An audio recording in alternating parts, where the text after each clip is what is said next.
Good morning, friends. Michelle Saxman here, and it is July the 14th. Time for some Jesus Calling by Sarah Young. Keep walking with me along the path I have chosen for you.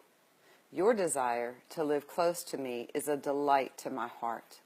I could instantly grant you the spiritual riches you desire, but that is not my way for you. Together we will forge a pathway up the high mountain. The journey is arduous at times, and you are weak. Someday you will dance light-footed on the high peaks.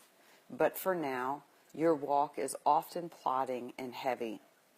All I require of you is to take the next step, clinging to my hand for strength and direction. Though the path is difficult and the scenery dull at the moment, there are sparkling surprises just around the bend. Stay on the path I have selected for you. It is truly the path of life. Psalm chapter 37, verse 23 and 24. If the Lord delights in a man's way, he makes his steps firm.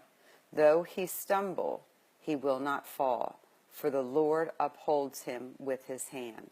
And Psalm chapter 16, verse 11. You will show me the path of life. In your presence is fullness of joy. At your right hand are pleasures forevermore. Well, reading this, and I can say, today, I don't feel that I'm in a plodding and heavy path. That's today, right this moment. Don't know it the day the Lord has planned for me today. I do know that there were moments like that last week. But what it led me to think about is really when our happily ever after gets shattered. And I refer to that because we kind of all have a dream, we all have a vision, we all have a plan. We have a plan for what our child is going to grow up and be like. We have a plan for what retirement is going to look like. If we're in high school, we have a plan for what the next phase is going to look like. And then plans change, and there are career-ending injuries, or there are illnesses, or even deaths that just set us way off our path, and we don't understand what it is that's happening. But when we really hold firmly to his hand and we trust that this is the path and that he knows whatever it is, he knows the outcome, and he knows that this is part of our journey up that hill to the highest peak, that we have to go through some of these things in order to become who it is that God wants us to be to fulfill our purpose.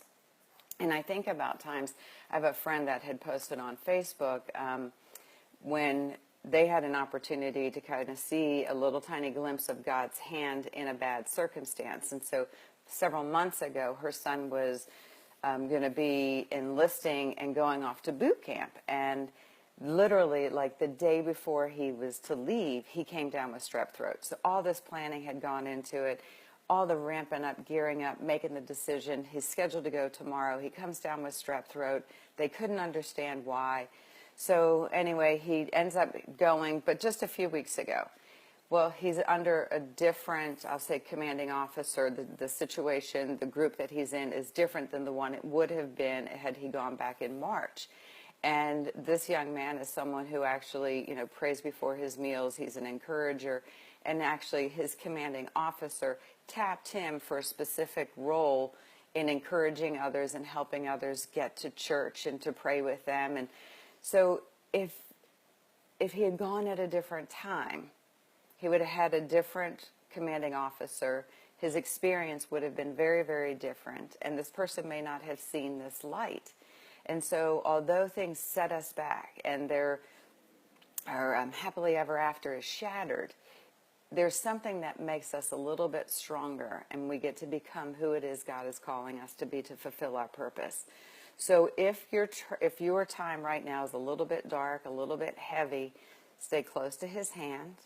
Trust that you are on the path to develop the character, the endurance, the perseverance that he needs to use you to fill your purpose on this walk. Stay connected to the vines. Have a super blessed day, and I will talk to you soon.